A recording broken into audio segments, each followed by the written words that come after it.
আসসালামু আলাইকুম ওয়া রাহমাতুল্লাহি ওয়া বারাকাতুহু। সম্মানিত আমার মুসলমান ভাই, আমরা চলে আসলাম রিয়াতুল জান্নার ভিতরে। রিয়াতুল জান্নাত সাহাবী, হাজার হাজার সাহাবী শুয়ে আছে, হাজারো লক্ষ বছর ধরে। আল্লাহ তাআলা আমাদেরকে সেই কবরে শোয়ার ইমানের সাথে যেন শুতে পারে সেই অবস্থা। যারা এই কবর অস্বীকার করে, আল্লাহ তাদেরকে তুমি মাফ করে দাও। আল্লাহ তাদের উসলে আমাদের জিন্দিগি গুনাহ মাফ করো, তাদের গুনাহ মাফ করো, আমার গুনাহ মাফ করো।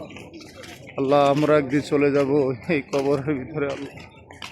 আল্লাহ যেখানে দরজা নাই, জানালা নাই, মোকাইব নাই, সিন কোনো কিছুই নাই।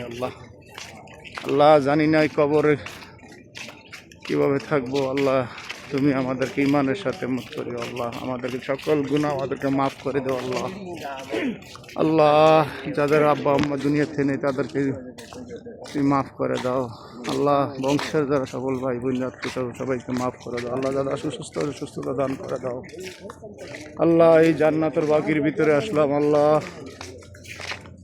আল্লাহ বড় বড় সাহাবীদের যারা আছে ইমান তাদের সুলভ আমাদের জিন্দগি গুনাহ মাফ করে দাও। আল্লাহ জানি না আমরা কোন চলে যাই, জনের সাথে মত করি। আল্লাহ সকল গুনাহ থেকে আল্লাহ মাফ করো। হালাল রুজি করার ব্যবস্থা করে দাও। সকল প্রবাসী মিত্ররা তুমি দূর করে দাও। আল্লাহ আমাদেরকে জিন্দগি গুনাহ মাফ করে দাও। আল্লাহ সকল মুমিন মুসলমানদেরকে মক্কা মদিনা আসার তৌফিক দাও। আল্লাহ তাদের সকলের মানুষের মাফ করি। আল্লাহ যেদিন দুনিয়া থেকে চলে যাব, আল্লাহ নবীজিকে যেন আমরা সামনে পাই। নবীজির সাল্লাল্লাহু করা বলে জিন্দগি মাফ আল্লাহ। আল্লাহ ইমানের সাথে মত করি। আল্লাহ জবানে জারি কর কলমায়ে লা ইলাহা ইল্লাল্লাহু মুহাম্মাদুর রাসূলুল্লাহ সাল্লাল্লাহু আলাইহি। এই হলো জান্নাতুল বাকির ভিতরে অংশ। হাজারো হাজারো লাখো লাখো কবরস্থান, আর সামনে বড় বড় সাহাবীদের সেখানে আল্লাহ তাআলা সকল ভাইদেরকে যারা কবর দিচ্ছে তারা এখন ওই দেখেন নতুন কবর দিতেছে।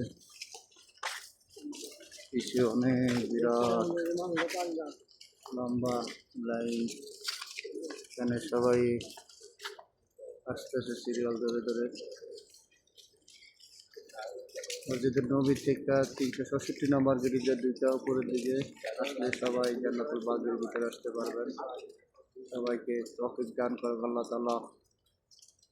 সকল ভাইদেরকে মক্কা মদিনায় আসার এবং যারা তারা তৌফিক দান।